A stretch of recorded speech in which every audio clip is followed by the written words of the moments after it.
မြဝတီမြို့မှာအသက်73နှစ်အရွယ်မိန်းကလေးကိုအမေတူအဖေခွဲအကိုကအဓမ္မပြုကျင့်မှုဖြစ်ပွားခဲ့ပြီးကျူးလွန်သူကိုဖမ်းဆီးရမိမိဘပြည်သူများအားလုံးမင်္ဂလာပါရှင် My Village မြန်မာ Channel မှာပြန်လည်ကြိုဆိုပါရရှင်ကျွန်မနဲ့အတူ reaction video များကို like ပါကြည့်ရှုပေးကြပါအောင်ရှင်ကျွန်မနာမည်ကတော့တရားကြီးဖြူပါရှင်မင်္ဂလာပါပရိသတ်ကြီးရှင်ကရင်ပြည်နယ်မြဝတီမြို့အမှတ်၄ရပ်ကွက်မှာအသက်မပြည့်သေးတဲ့73နှစ်အရွယ်မိန်းကလေးကိုအမေတူအဖေခွဲအကိုဖြစ်သူကအဓမ္မပြုကျင့်မှုဖြစ်ပွားခဲ့တယ်လို့ဒေသခံတွေရဲ့ပြောပြချက်အရသိရှိရပါတယ်ဖြစ်တာကတော့3ရက်လောက်ရှိပြီလို့သိရတယ်အခုအဓမ္မပြုကျင့်ခံရတဲ့ကလေးမလေးကနောက်ယောက်ျားနဲ့ရတာမိဘတွေကမရှိတော့ဘူးသူ့ကိုထိန်းပေးနေတဲ့အတော်ပဲရှိတယ်အတော်ဆိုတာကလည်းဆွေမျိုးမတော်ဘူးအတ္တမပြုခြင်းတဲ့အကူကဂျလေဘီပုံစံမိတ်ပလုံကောက်တယ်သူကကလေးမလေးကိုလာလာခေါ်သွားတာကလေးမလေးကပြောပြမှသိရတာ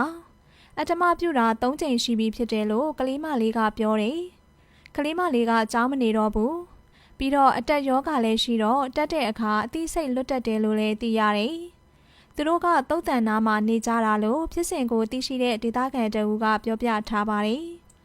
အထမပြုကျင်းခဲ့တဲ့အကိုဖြစ်သူဟာအသက်19နှစ်အရွယ်ဖြစ်ပြီးဇန်နဝါရီလ1ရက်နေ့မှာသက်ဆိုင်ရာနယ်မြေရဲစခန်းကကျူးလွန်သူကိုဖမ်းဆီးထိန်းသိမ်းလိုက်ပြီးဖြစ်တယ်လို့လည်းသိရပါတယ်။မြဝတီမြို့ကန်တယောက်ကအမေတူအဖေခွဲဆိုပေမဲ့လည်းမအေးတယောက်တည်းကမွေးထားတာဆိုတော့အရင်ချပါပဲ။ဒီလိုမျိုးကိုသေးသားအပေါ်လူမဆန်စွာလုံးရမျိုးလုပ်တဲ့သူကိုထိထိရောက်ရောက်အေးအေးယူသင့်ပါတယ်။စောင့်ရှောက်ရမယ့်အစားရုံးမာခဲ့တဲ့သူတိုင်းကိုကြီးလေးတဲ့ပြစ်ဒဏ်ပေးသင့်ပါတယ်လို့မှတ်ချက်ပြုပြောကြားထားပါတယ်။လက်ရှိမှာတော့အတ္တမပြုကျင့်ခဲ့တဲ့အကိုဖြစ်သူကိုရဲစခန်းမှာထိန်းသိမ်းထားပြီးရေးယူနိုင်ရေးအတွက်သက်ဆိုင်ရာနယ်မြေရဲစခန်းကဆက်လက်လှုပ်ဆောင်နေတယ်လို့လည်းသိရပါတယ်။ပဲခူးတိုင်းအတွင်းမှာလည်းအသက်မပြည့်သေးတဲ့ကလေးငယ်တယောက်ကိုအတ္တမပြုကျင့်ခဲ့တဲ့တရားခံတွေကိုနှစ်ရှည်ထောင်ဒဏ်တွေအပြင်တသက်တကြွသေဒဏ်ထောင်ဒဏ်တသက်လွတ်ရက်မရှိတွေကြာခံစေဖို့အမိန့်ချမှတ်မှုတွေရှိခဲ့တာလည်းဖြစ်ပါတယ်။ကျမနဲ့အတူကြည့်ရှုပေးကြသောမိဘပြည်သူအပေါင်းတို့အားအထူးပင်ကျေးဇူးတင်ပါရရှင်။မြန်မာပြည်ကြီးလည်းဘေးအမျိုးမျိုးမှာကင်းဝေးကြပါစေရှင်။